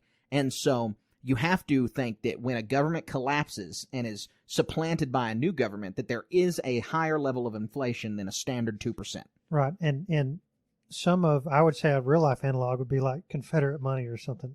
Probably Right. pretty worthless after the Civil War. Yeah, exactly. And well, you see, in to give some more credit examples, we have in the Phantom Menace, we have an example where Watto won't even take Republic credits. Now we know that when the Empire controls Tatooine, they'll take Imperial credits because of A New Hope. And so this stability that the Empire provides, obviously for worse, but the stability that they provide on Tatooine has forced the residents to start accepting Imperial credits, as well as the Hutt currency, which is whoopee whoopee. Yeah. And so we have data points for costs in Star Wars for different things. Han Solo had a bounty on his head of $250,000. Kind of difficult to figure out what a bounty is in the real world, so that conversion kind of has to be thrown out the window. But then we have Jar Jar trying to eat that amphibian creature in the Phantom Menace, and them explaining that'll be 7 whoopee whoopee. Jar Jar acts like this is a ridiculous price, and so there's an actual canon conversion rate between whoopee whoopee and between there's an actual canon conversion rate between whoopee whoopee and Republican credits, and that is for every whoopee whoopee, it is 0.625 Republic credits. So that frog cost $11 or 11.375 credits. Okay, good to know. And so the reason that this is important is because now we have a metric for costs before the Empire and after the Empire. There is also an canon book that displays some menu prices in Dexter's Diner. We were able to hunt this down, find these menu prices. The price for a Photon Fizzle was 1.7 credits. That's an alcoholic drink. The price for a piece of cake was 2.5 credits. And then the price for the Shawanda Club, which we presume is like a turkey club sandwich or something. Exactly, is 6.7 credits. And these are all Republic credits. And the last important data point for us to think about this conversion is that the prices on Dex's Diner are on Coruscant, like you said, a rich planet. The prices on Tatooine are on a poorer planet. So when you compare these, Coruscant is going to have a much more stable economy because it is the terminal point for a bunch of trade routes. Right. And it's the galactic capital. So it has more stable pricing. So we take a look at the comparison of a used car in the United States versus a club sandwich in the United States. You're right. And so we take Luke's land speeders concept for a used car, and we just took that to be like, you know, it's got 4 seats. It can fly. It can get you where you're going. It can traverse these planets. So we took it to just be like a regular sedan used car in the United States that's been around for a couple years. So, I mean, high end to 20,000, low end to 10, maybe. Right, exactly. So we landed right in the middle at $15,000. And so you compare the $2,000, 2,000 credits. the 2,000 credits that Luke spent on that to about $15,000 in real world credits, and you That's get a your big first, difference. yeah, you get your first big difference. Then you take the thought of this being on a poorer planet like Tatooine, and you have to think that the prices are dramatically depressed on Tatooine for this used Well, speeder. but I mean, but how rare are these speeders there? They could be high in demand depending on conditions. See, we took that into consideration because Oh my we goodness. looked. If you look in in multiple scenes there, Luke's land speeder is actually replicated in a couple shots, Okay. and so you see that these are kind of a dime a dozen, maybe. Okay. Is what you can infer. So, Well, you know, in a galaxy like Star Wars, I mean, the speeders, they look like they're just run-of-the-mill basic things, like electric bikes or something, you know. sure, Like the scooters you see in cities all the time. That's almost how speeders would feel like. Right. Maybe you could rent one on your Star Wars app or something. Maybe we should have done the Lime scooter conversion to Luke's land speeder. So we take a look at this. We kind of control for that, moving this speeder to Coruscant, and we assume that it'd probably be about 10,000 credits because of the price difference we have based on the whoopee cost of the food that Jar Jar's eating to the cost of the Republic food at Dex's Diner. And so the final data point we take is the 6.7 credit club at Dex's Diner, and we assume maybe an $11 or $12 club sandwich in the United States. And so when you take that comparison and you take the same comparison on the land speeder controlled for Coruscant's economy, then you get a difference of about 1.65. And so you can presume that for every $1.65 you have in the United States, you can get 1 credit in the Empire. So that would make Han Solo's bounty how much? I don't know. How much would that make it? You do the quick math there. So 250,000 Imperial credits times 1.65 would make it $412,500. And I have no idea if that's a lot of money for a bounty in the real world or if that's a little bit of money for a bounty in the real world. Well, it depends on the crime, I guess. I mean, I don't know of any black market bounties. The closest analog we have in real life is bail jumpers. And that's whatever they owe for bail. Right. You're right. And, it's not, the U.S. government has issued bounties for people before. We issued a bounty for Osama bin Laden. Yeah, but it's totally different because Han Solo he's not Osama bin Laden to Jabba. He's Osama bin Laden to the Empire. Yeah, but he's not, but the conversion doesn't make any sense there. So without our familiarity here with bounties in the real world, we can't control for that variable. But with the conversion rate, $400,000 to get Han Solo, Jabba was willing to pay quite a bit. You stirred up a memory. I'm sitting there like, I want to say in my head, we don't have any. There was a bounty out for Osama bin Laden. I remember it was $25,000. $25 million. Million. You're right. Yeah, sorry, I misspoke. I'm like, well, there's nobody out hunting Osama bin Laden. Triggered a memory. There was. His name was Keith Idema. He was arrested in Pakistan and died of HIV in their prison. Wow, really? Yeah. And so he was arrested because he was torturing, and I think it was Pakistan. I might be wrong about where exactly it was at, but he was torturing Pakistani nationals, trying to get information as to where Osama bin Laden was. Oh my goodness! So this guy was no Boba Fett or Cad Bane, right? Right. But he was a real life bounty. $25 million. Right. I mean, we have real jobs and people who depend on us. We can't go do something like that. But this guy could. Right. And he obviously had no moral qualms about it. And he just was in it for getting bin Laden. Yeah. And he went to jail and died in jail. Okay. So that's how far it got him. Yeah. But so that is super interesting. That's a good story. Keith Idema, go Google that guy. It's a very interesting story. Yeah, that is interesting. So yeah, that's exactly like, there are bounty hunters that exist in the real world. Normally they're chasing bail hunters, you said. Bail hunters. They're not, well, that's the closest analog we have in the United States. I mean, for all we know, like in Mexico or some other country where there's some turmoil or strife, there could be something like that. We have no inclination or idea what that could be like. But this Keith Idema character did, and he didn't have his Beskar on that day. Yeah, you're right. Back when I was a little kid, I was a huge Star Wars fan. Boba Fett was my first favorite character when I was a little kid. And so for like a 3 or 4 month stint, I think when people asked me what I wanted to be when I grew up, I would say a bounty hunter. My parents were quickly like, quit saying that. Do not tell people that. We're taking this discussion a little bit to the side. It's so fun.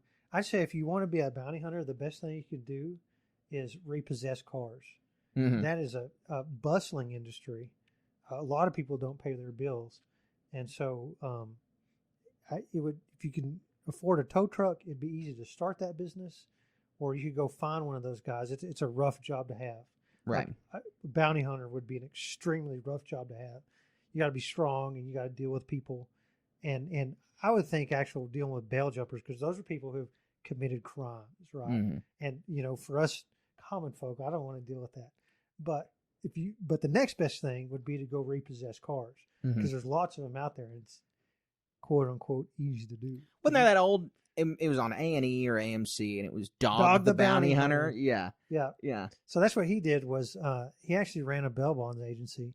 And so this is a complicated thing. What people do is they get in trouble, they hire a bail bondsman, and so you owe the county or whoever you get in trouble with $10,000. Well, you make an agreement with this bail bondsman, they'll put up that $10,000 and you pay them out over time, or because if you get convicted or you're found innocent, you get that money back. The bail is so you have some skin in the game, so you show up to court and don't just disappear, right? So people still do that because they're criminals, right? They're not the smartest people, and so when they wouldn't show up their hearings, so Dog the Bounty Hunter to get his money back from that bond would go find the guy to put him back in jail and get his money back. I gotcha. Okay, that's how that works. Yeah, that makes sense. All right. So yeah, I mean, I appreciate that question, Loaf. You sparked a really good discussion about the conversion rate for Imperial credits for us. So I'll tell you what, if $400,000 was on the line of a bail jumper, would be our closest analog in real life. You get a lot of people questioning where Han Solo's at. Yeah, right. Have you seen this YT anywhere? Have you seen a giant furry person? Have you seen? Right, and that's why, I mean, we see throughout the movies and in the comic books that bounty hunters are on Han like flies on stink. Yeah. And so it's the same analog. But again, Loaf, thank you for the question. If you want to ask a question of us, go to our patreon.com/Star Wars Station. Check it out. And so now we have a big HoloNet news segment for you guys. We're going to jump headfirst into the HoloNet news. You made the HoloNet. All right, Colin. So our first bit of HoloNet news is the Damon Lindelof saga continues.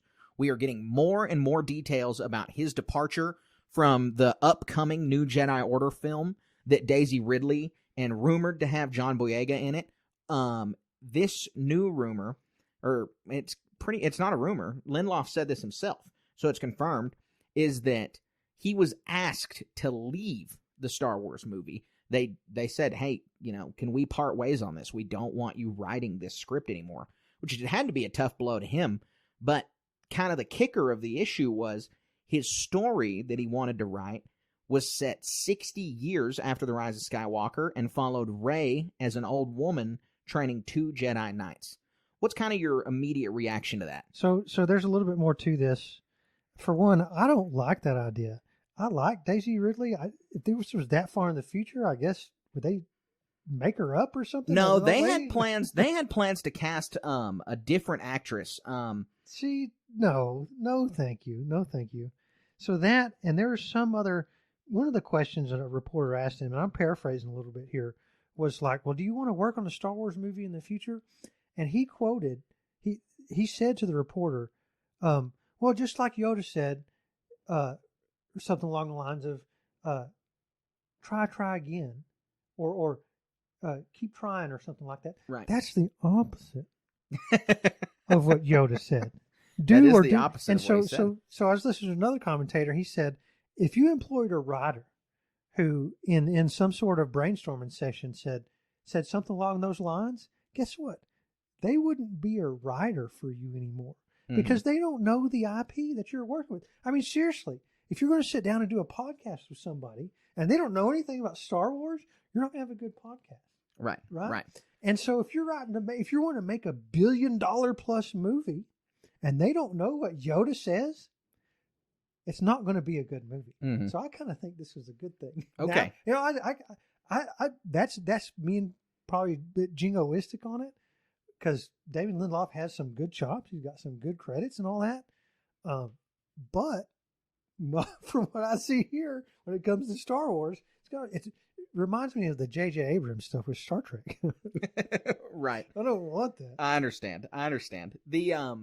The concept of him doing old Rey, I'm not against an old Rey movie, but I would like an old Rey movie in 60 real years when Daisy Ridley's an old lady. Like it's fine to do that, but I would really like to get some stories of young Rey, and that's what we're getting. Some more reports, not in this news article, but in a related one. Let me say this. I'm sorry to interrupt you. Young Luke Skywalker is to young Rey as old Mark Hamill and Luke Skywalker should be to old Rey and old Daisy Ridley.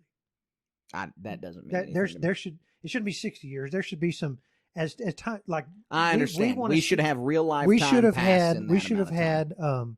had a young Luke Skywalker, just like at the end of Mandalorian season 2, doing stuff that we want in this Daisy Ridley movie coming up, instead of some progress thing where she's doing whatever. That's an old lady with a different actress.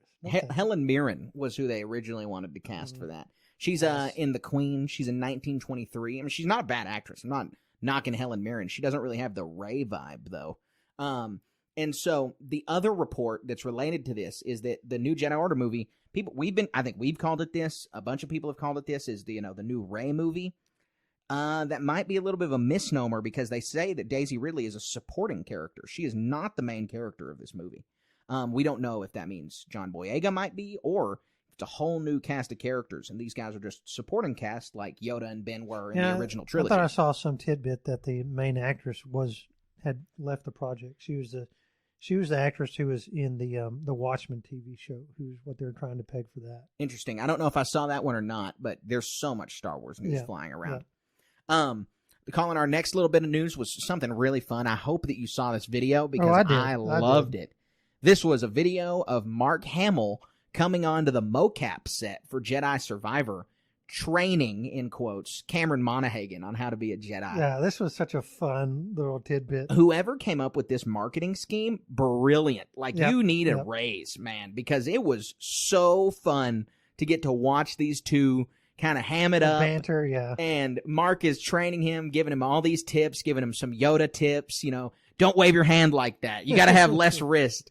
And then the very end is Cal helping Mark play video games. It was fun, man. It was a really cool little ad. It made me even more excited for the game when it came out.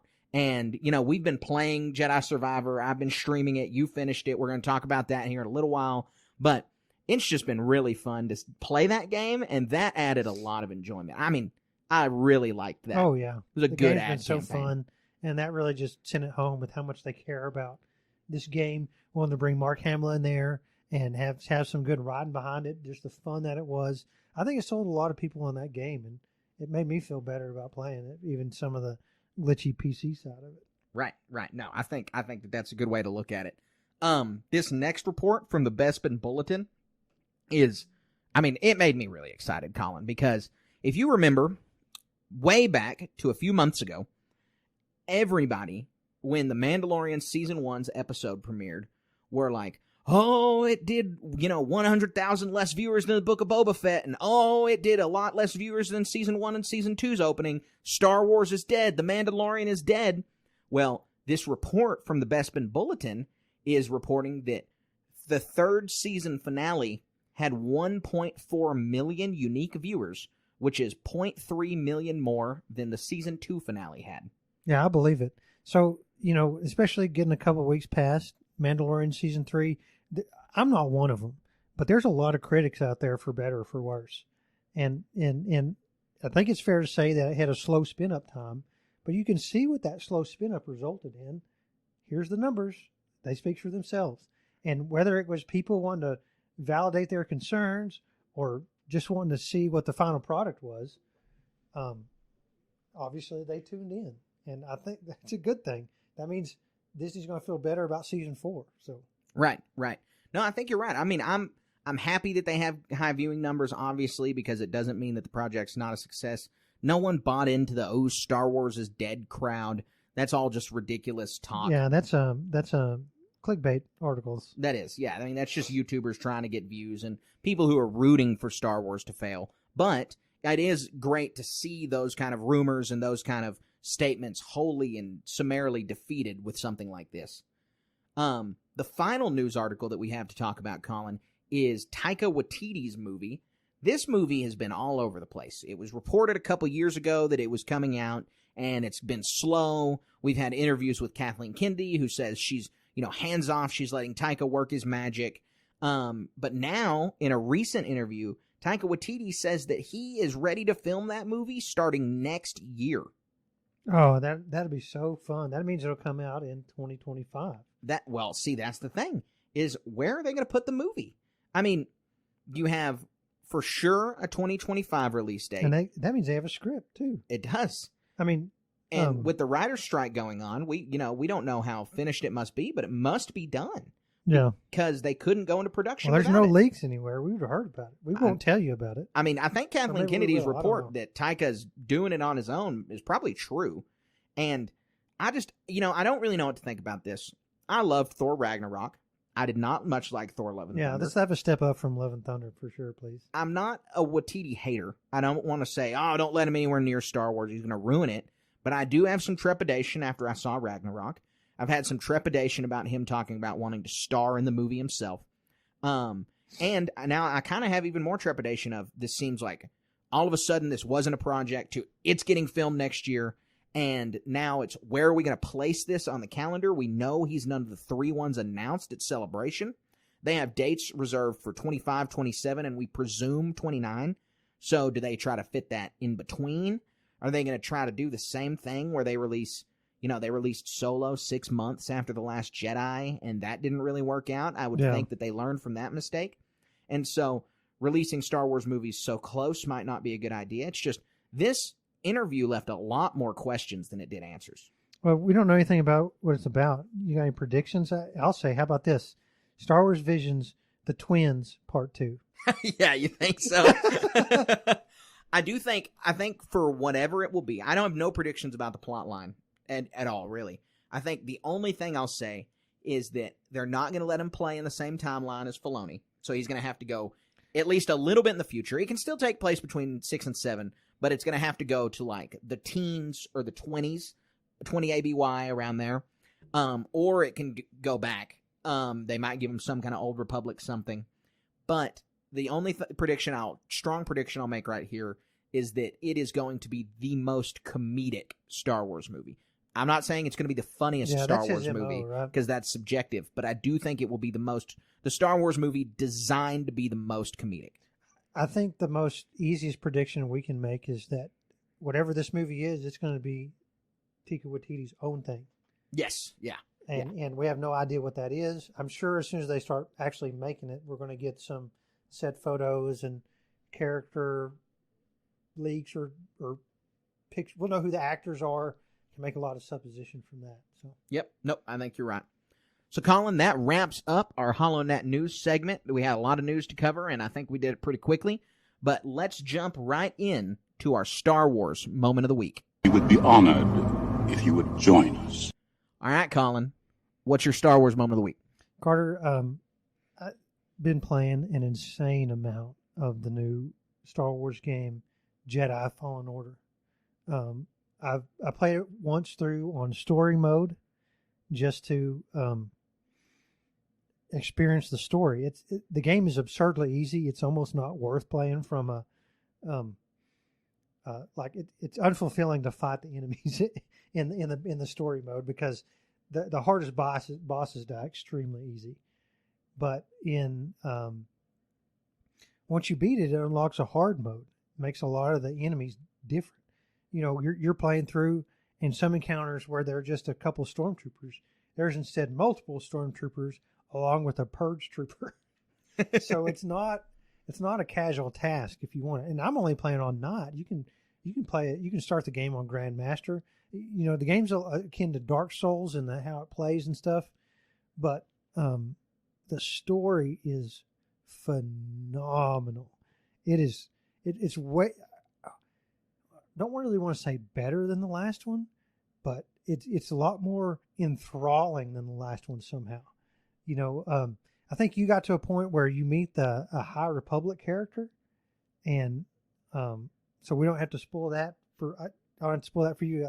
That's all I'll keep it as far as what the story is. But just that concept alone, and I'll tell you from having played it, what it leads to is amazing, freaking cool. Yeah. And just so putting everything together, if you go on the Fallen Order subreddit, a lot of people are posting what they're doing with this game, even though Fallen Order is the past game. This one's Survivor. There could be a Survivor subreddit. I don't know. But we had somebody in our Discord mention some stuff that was posted on that subreddit. So I checked it out. And people are posting on their outfits they're putting Cal Kestis in, but more so how they're decking out their lightsaber. They're going around getting all the collectibles for how to build their different lightsabers, and you can do a bunch of different options on the like hilt and grip and this and emitter and this and that. But then you add in colors for the different parts, and somebody even found out that you can adjust the degrees to which on the what do you call that lightsaber with the it's got like Kylo Ren's the crossguard, the crossguard saber. lightsaber. Yeah, you can adjust the degrees in which the crossguards are, and so so many people are having so much fun with just this one aspect of the game that it makes me want more, and I hope that they deliver more along these lines for Star Wars games. Yeah, well, I know, like you said, I've played it just a little bit. I just am getting to the third planet. I don't want to give any spoilers out for folks who might not have played it yet, but it's been a lot of fun. I'm really enjoying it. I do think it's already better than Fallen Order. Not that Fallen Order was bad. It was a great game, but this is head and shoulders better already. I'm having a ton of fun. Like you said, the customization is off the chain. I mean, you summed it up really well. And so I'm excited to talk about this game. We'll have an episode out about it soon-ish.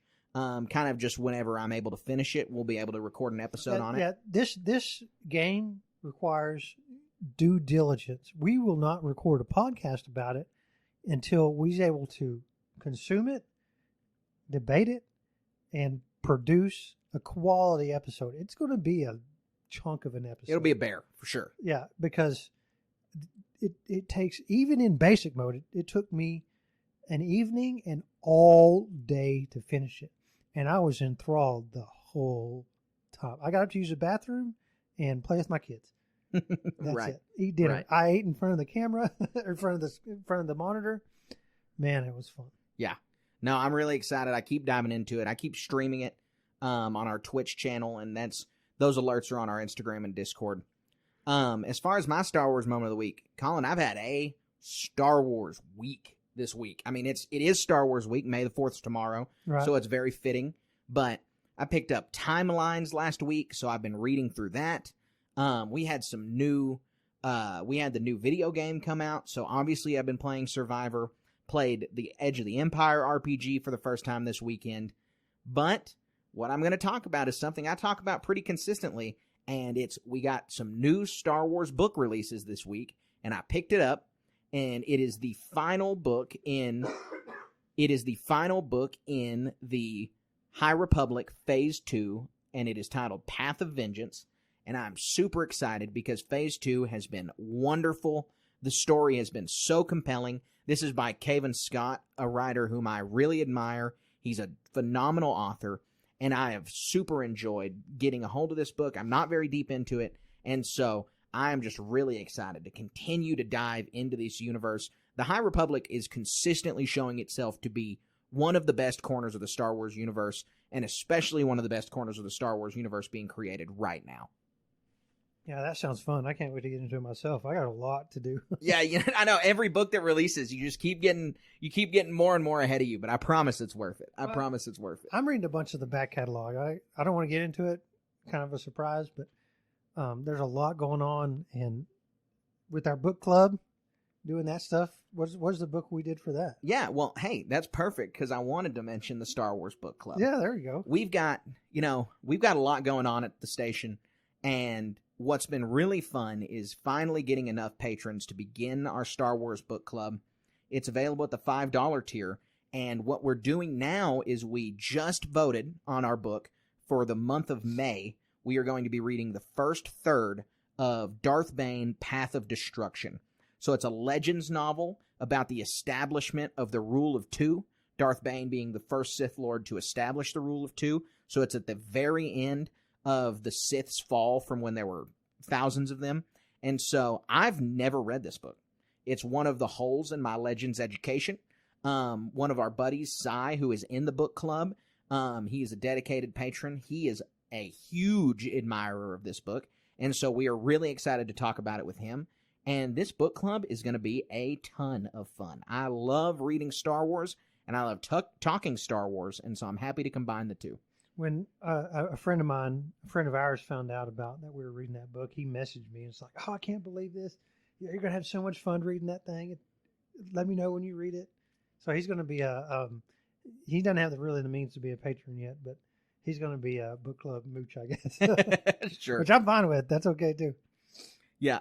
So we're really excited to jump in. It's going to be a lot of fun. I can't wait. But we've got a lot of other exciting stuff happening over at our Patreon. Colin, why don't you tell all the listeners about ARC Troopers? ARC Troopers, yep. So we have the first episode out. That is what tier of Patreon is that on? $2 tier, $5 tier? That's available at our $5 tier. $5 tier. So the first arc My mistake. It's available at our Jedi Knight tier. My mistake. $11.38. Yeah. And so, we started this podcast, a little over a year ago? Right? And yeah, just a little bit over a year. And because of that, there's a lot of Star Wars that we still want to talk about. And, the nature of podcasting kind of has to be current.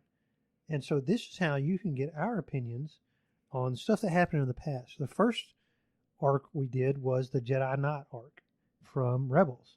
The second arc we're going to do, that was Carter's favorite arc, right? Yep. The second arc we're going to do is basically the season 2 finale of Mandalorian and what leads up to that.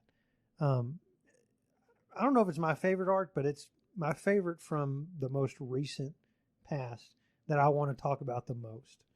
And so, so much stuff happens with that you need to subscribe to our Patreon to listen to. Yeah. It's really fun to talk about. It's really fun to make, and it's worth it. And we plan to have on guests. We plan to have on other patrons. We plan to have on other Star Wars content creators to talk about their favorite episodes and to sit down and really discuss their favorite arcs. And so it's not just Colin and I. It's other hosts. We are super excited to do it. We're really excited to get it rolling. Like Colin said, the first episode's in the can, and we got plenty of more on the way. But Colin, our final announcement is something really, really exciting.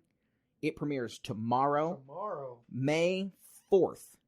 This is going to be our Star Wars RPG, long discussed, long awaited. We are going to be releasing its first episode right here on the regular Star Wars Station feed. If you want video, you can go check it out on our Patreon at the $2 tier. And then after the first episode, the whole series will be transitioning to our Patreon tier. So you'll have to be right there on the $2 tier to access it. But, Colin, we recorded it this weekend, and we had a blast. No, the story has every element of what quality Star Wars is. Or not only what quality Star Wars is, but quality fiction. This is the first RPG I've ever played. And we have some other RPG seasoned veterans. And, of course, we're all mega Star Wars fans. It's myself, Carter, and our good friends, Josh and Brian. And the characters that we've created are a lot of fun. And the first scenario we get into, we're not some galaxy punishing, just ruling everything. It's not something like that. It's which sometimes when you're making your own character, it seems like a falling in a trap too. Nope, lots of fun stuff. We're all vulnerable. We trip and fall, and we have an amazing adventure just in the first little bit. Right. No spoilers. Sai has done a wonderful job of crafting this story. We've really enjoyed it. This system makes it really easy. You've got the same kind of narrative elements, the same kind of narrative jumps that you do in all Star Wars content. You've got exciting moments, and there's just all kinds of a story. And like Colin said, it's just the first chapter. We've got plenty more in the pipeline. We are super excited to deliver this to you guys. I mean, we cannot be more excited for this. And thank you to our community for allowing us to make something like this. We wouldn't be able to make content like this without supporters like you guys who listen to this podcast weekly and who consume what we put on Instagram and Twitter and engage with us there. I mean, we know that there's an audience out there for what we're putting out, and so we want to make more content for you guys. And this RPG is basically a love letter to the station community because we are super excited to bring it to you. Yeah, and then, I mean, our future is bright with this thing. We had so much fun just in that first session. We'd originally planned on doing this once a month. We bumped it up to once every 2 weeks. And so that means we're going to bring more content to you.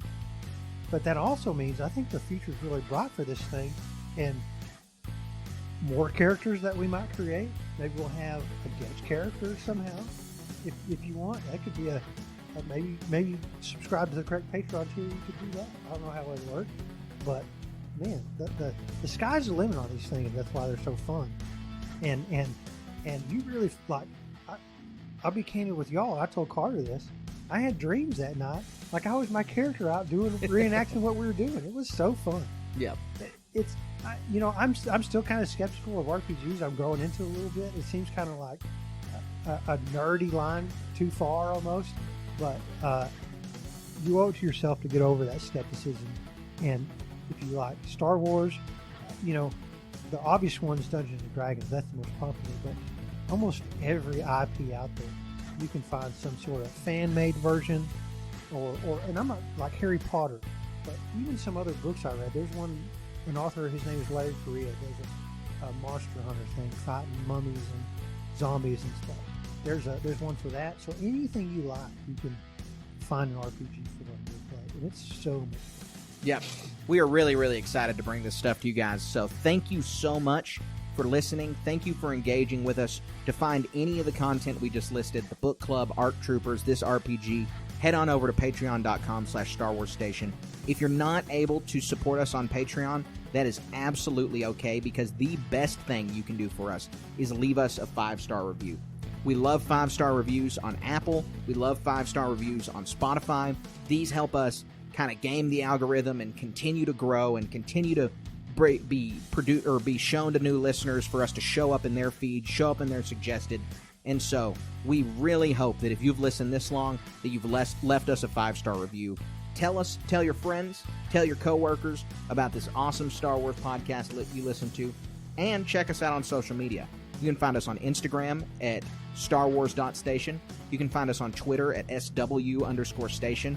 You can find us on Twitch, where I've been streaming Jedi Survivor. Yeah, I kind of can't stream. I'm a rural person, so I don't have a good internet. Right.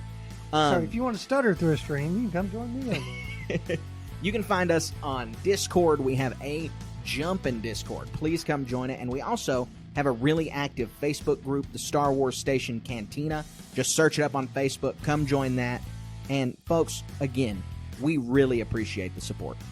Yeah, thank you so much for tuning in today. I love talking about Visions. I can't wait to see the one tomorrow. Lots of stuff in the future. Lots of stuff in store. Come join us. Absolutely. And until then, keep it wizard.